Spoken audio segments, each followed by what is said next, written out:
कि बेटा आप बहुत जल्दी जा रहे हो। कहते हैं माता मैं नहीं जा रहा हूँ, मैं नहीं जा रहा हूँ। कहते हैं कि राऊ अवधपुरा, अरे राऊ अवधपुरा चाहता सिधाए।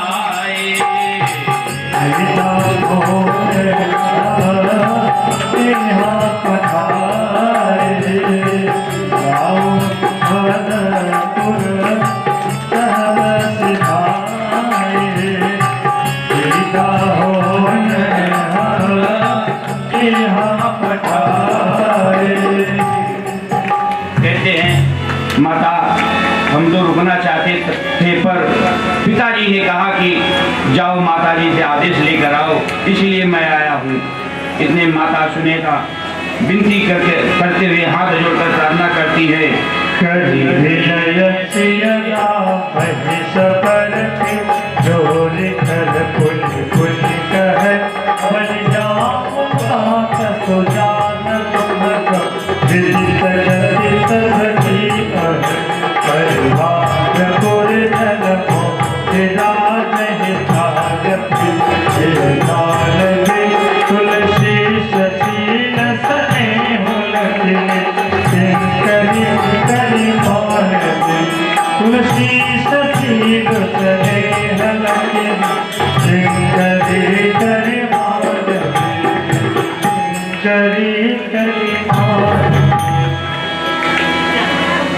भगवान की एक विशेषता होती है, भगवान दोष नहीं देखते हैं, भगवान गुण देखते हैं। भाइयों के साथ माता सुनैना को प्रणाम करते हैं। कीन्हे प्रणाम बहोरी बहोरी, बार बार माता सुनैना से प्रणाम करते हैं। सभी रानियों ने प्रेम से प्रभु को विदा किया। कनक पिंजरनी राखी पठाए। माता जानकी एक मैना पाली हुई थी और मैना बार बार चिल्ला रही थी, बोल रही थी कि मुझे वैदेही के पास ले चलो, मुझे वैदेही के पास ले चलो। इधर राजा जनक जी जानते थे कि माँ जानकी जी एक भक्ति है, इसीलिए भगवान प्रभु श्री रामचंद्र जी दर्शन दिए हैं। और माता जानकी को नारी धर्म बताया। इस कलयुग में भैया केवल दान ही एक ऐसा चीज है, दान ही एक ऐसा चीज है जो आपके साथ जाएगा। अगर दान नहीं है तो कुछ भी नहीं है। चक्रवर्ती राजा ने दान दिया खूब, और जनक जी कहते हैं आपने मुझ पे बहुत उपकार किया है। राजा दशरथ से कहते हैं कि आपने बहुत उपकार किया है। राजा दशरथ कहते हैं नहीं प्रभु, नहीं प्रभु राजन, आपने मेरे ऊपर उपकार किया है। करहु कवन विध विनय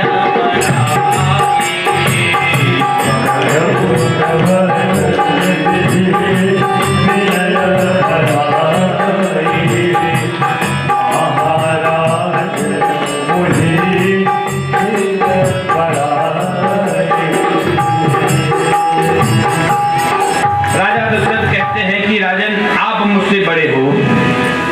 राजा जनक कहते हैं कि आप लड़के के पिता हो, इसलिए आप मुझसे बड़े हो।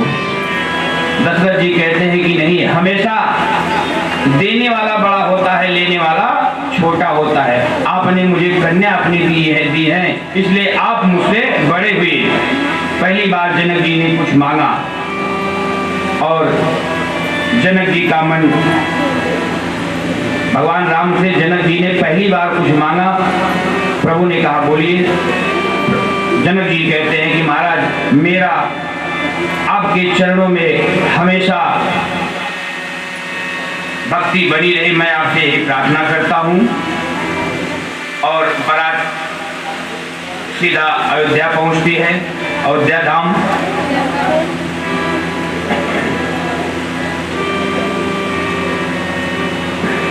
विदा मांगकर जब अयोध्या धाम पहुंचती है बारात, विश्वामित्र चलन नित चाहि, राम प्रेम विनय बस रही, दिन दिन शैव गुण भूपति भाऊ, शराब देखि सराह महामुनि राऊ। बारात पहुंचती है खूब गाजे बाजे के साथ। कुछ दिन बीतने के बाद राजा महाराज विश्वामित्र विदा मांगते हैं और कहते हैं कि महाराज हमें चलना चाहिए। राजा जनक कहते हैं कि महाराज जिस तरीके से आपने मेरे ऊपर अभी तक कृपा बरसाई है, मेरे ना रहने पर भी मेरे बच्चों के ऊपर वैसे ही कृपा बनाइएगा। नाथ सकल संपदा तुम्हारे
ससुरे रहा चांद बन के। प्रसंग थोड़ा आगे आ गया लेकिन हमारे भाई साहब की फरमाइश से हो जाए। दो लाइन जानकी की मैया सवारते सबके पुतरी के पिचरवा परान बन ससुरे रहा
ऐसन जनकारी हाथी ओहरन आम फल के उड़हन पान फल के बेटी ससुरे के अमरिया भर के बेटी ससुरे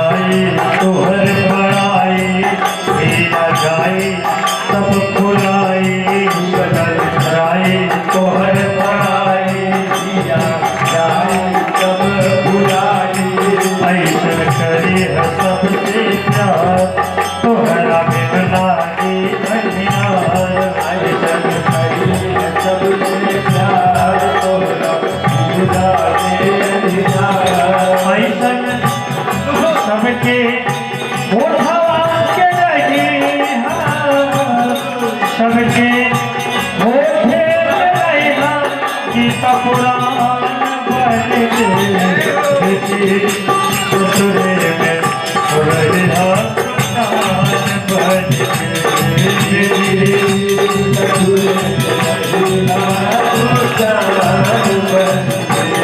सबके होठे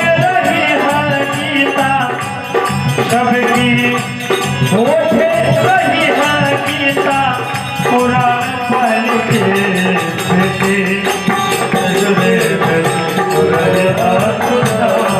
बन के बेटी ससुरे में उड़हा बन के बेटी ससुरे में उड़हा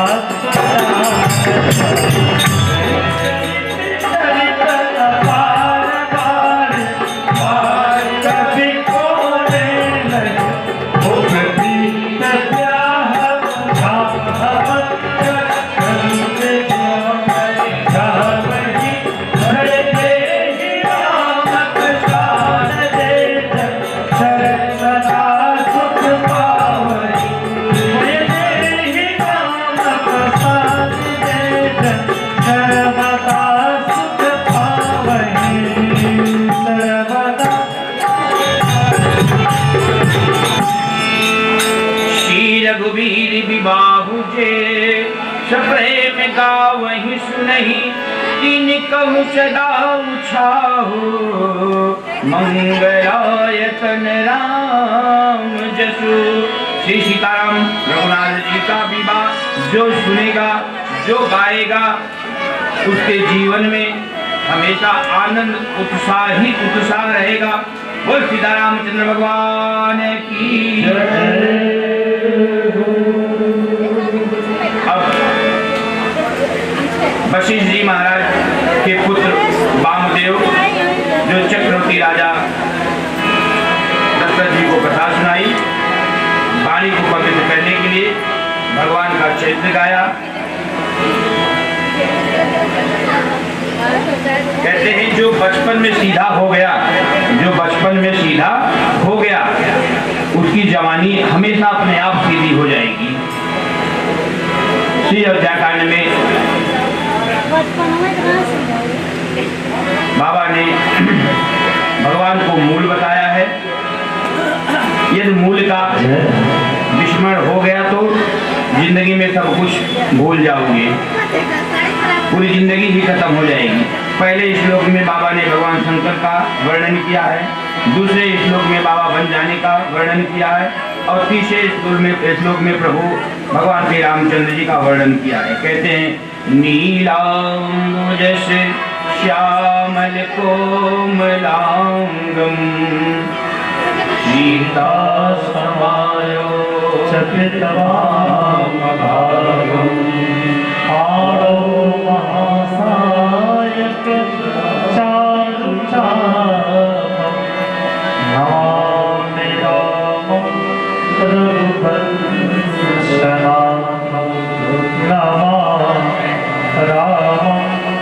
रघुवंश गाथा।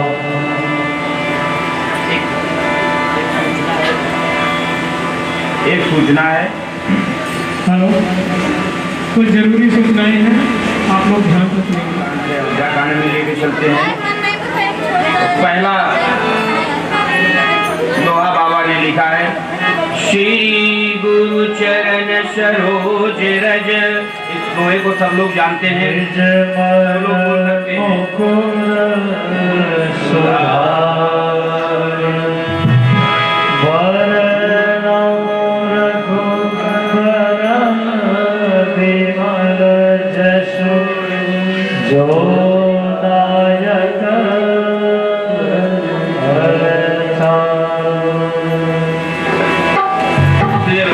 श्री रघुनाथ जी के उस निर्मल यश का वर्णन करते हुए मन रूपी दर्पण चारों लोगों में फैला हुआ है, सुख देने वाला, धर्म अर्थ काम मोक्ष दिन प्रदान करने वाला। बाबा ने लिखा, जब तेरा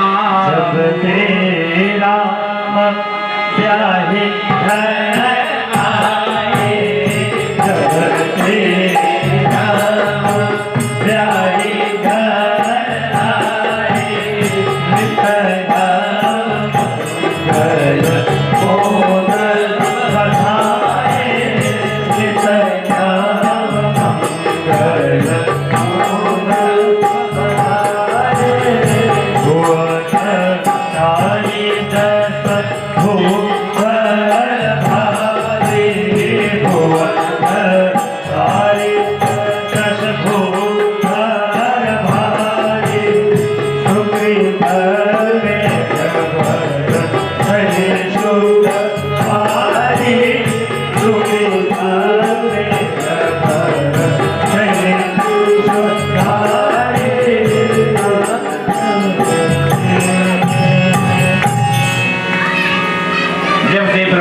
अयोध्यापुरी में आए हुए हैं, नया नया मंगल कार्य हो रहा है, सब खुशियां मना रहे हैं।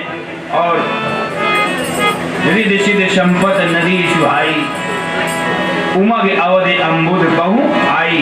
रिद्धि सिद्धि रूपी, रिद्धि सिद्धि और संपत्ति रूपी नदियां उमड़ रही हैं अयोध्या में।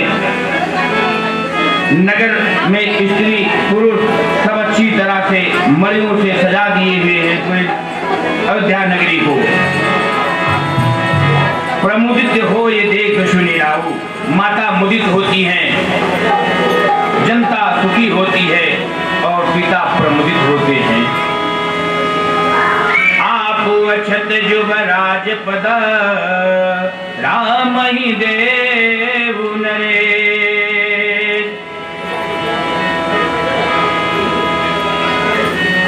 एक दिन राजा दशरथ अपनी सभा में बैठे हुए थे। राजा दशरथ को ऐसा महसूस हुआ कि जैसा उनका मुकुट दर्पण हो गया है। तो मंत्रियों को बुलाकर उन्होंने विचार किया, यह विचार उरयान नृप सुदन सुअवसर पाए, प्रेम पुलकितन मुदित मना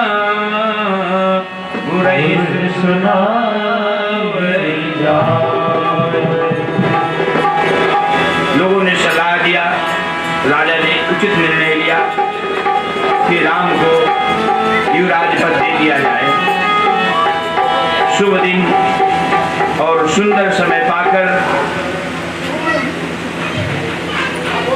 राजा महाराज वशिष्ठ से पूछते हैं कि राजन महाराज गुरुदेव, कोई ऐसा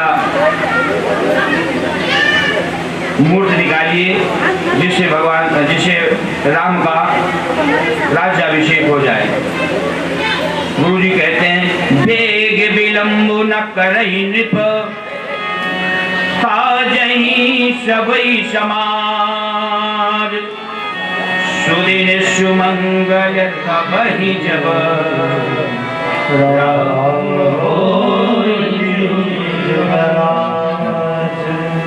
गुरु जी ने कहा कि हे राजन, अब देर मत कीजिए, शीघ्र ही युवराज पद के लिए राजकुमार युवराज पद के लिए घोषणा कर दीजिए। तो कहते हैं मुदित महीपति मंदिर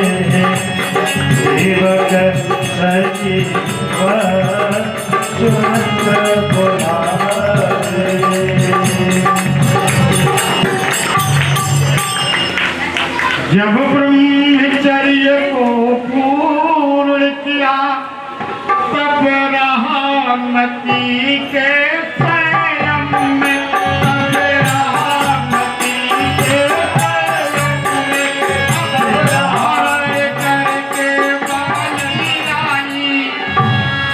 दशरथ जी कह रहे पिछले पुरुषों की नाई, अब हमें तपोवन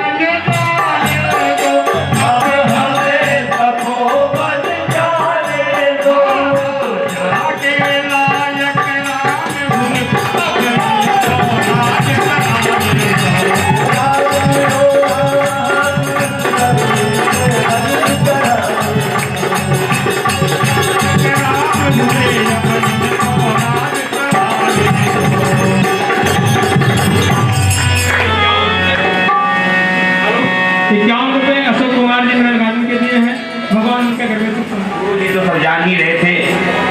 उन्होंने कहा कि अगर आज रात अच्छे ढंग से व्यतीत हो गया तो कल राम राजा बन जाएंगे, और रात अगर नहीं व्यतीत हुआ तो राम राजकुमार युवराज कभी बन नहीं सकते हैं।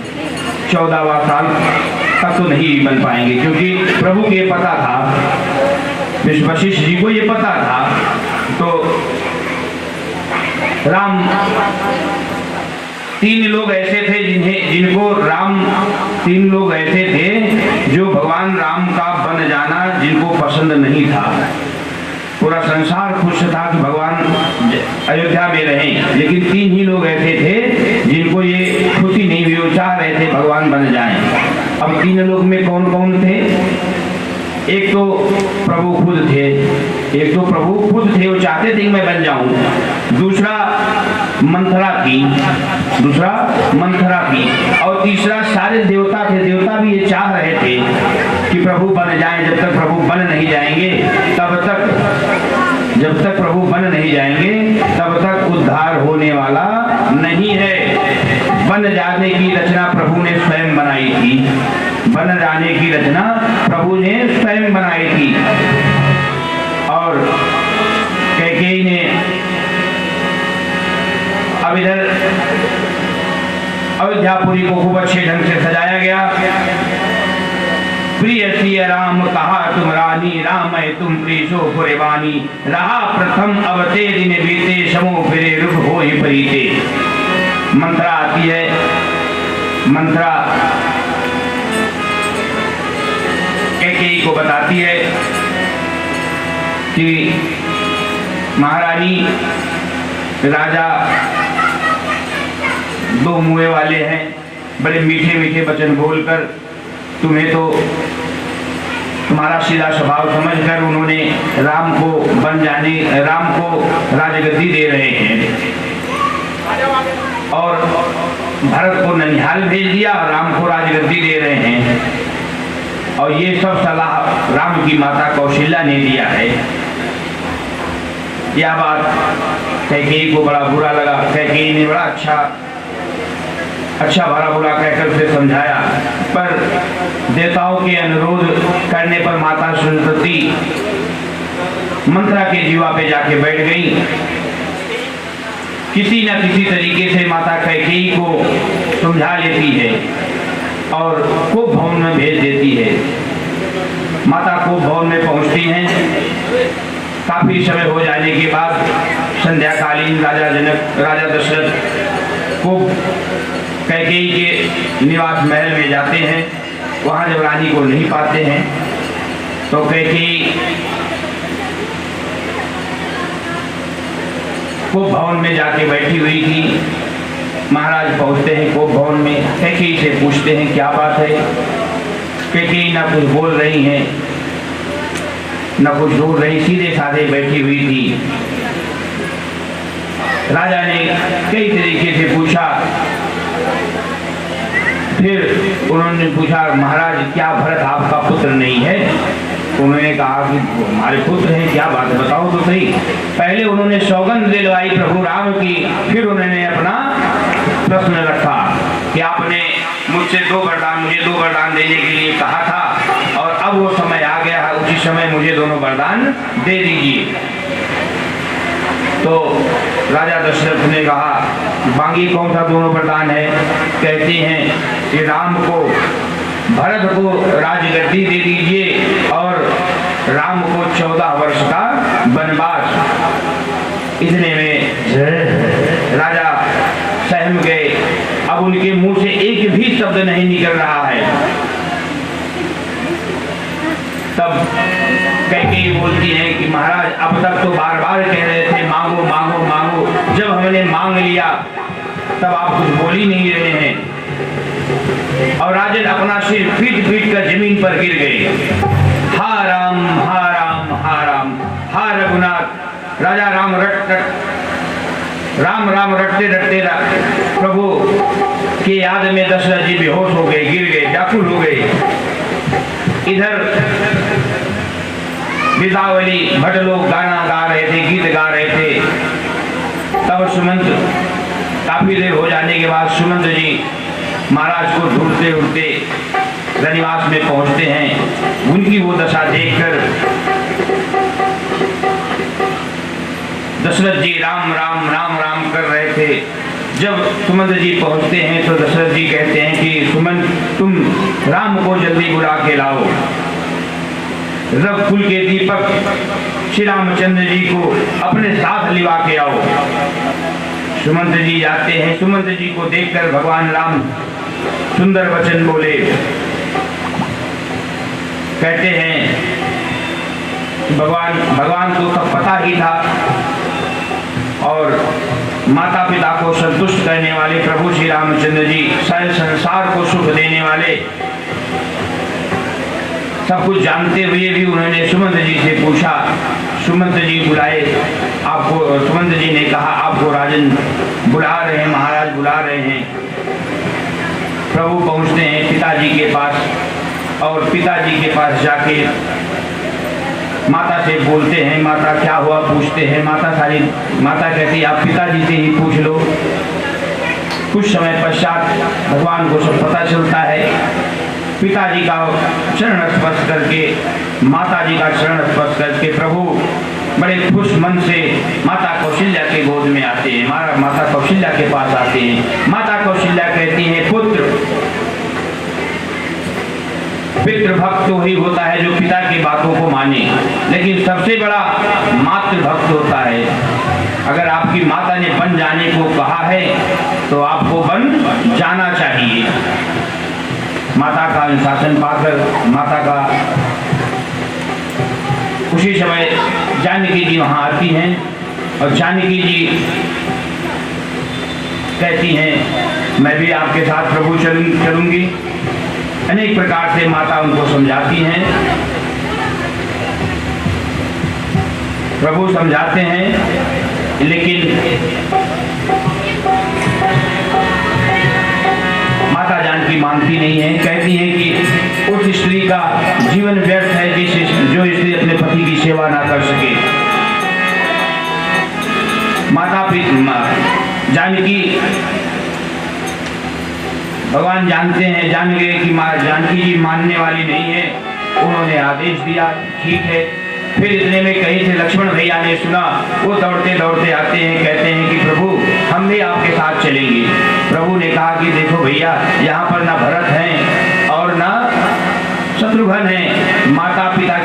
करिए तुम्हें। उनने कहा कि प्रभु ये हो नहीं सकता।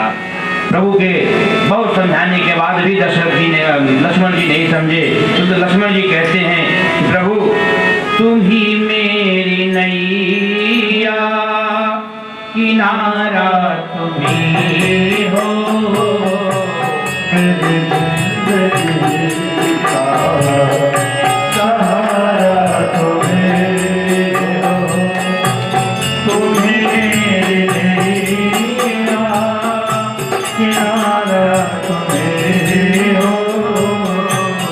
तुम्हें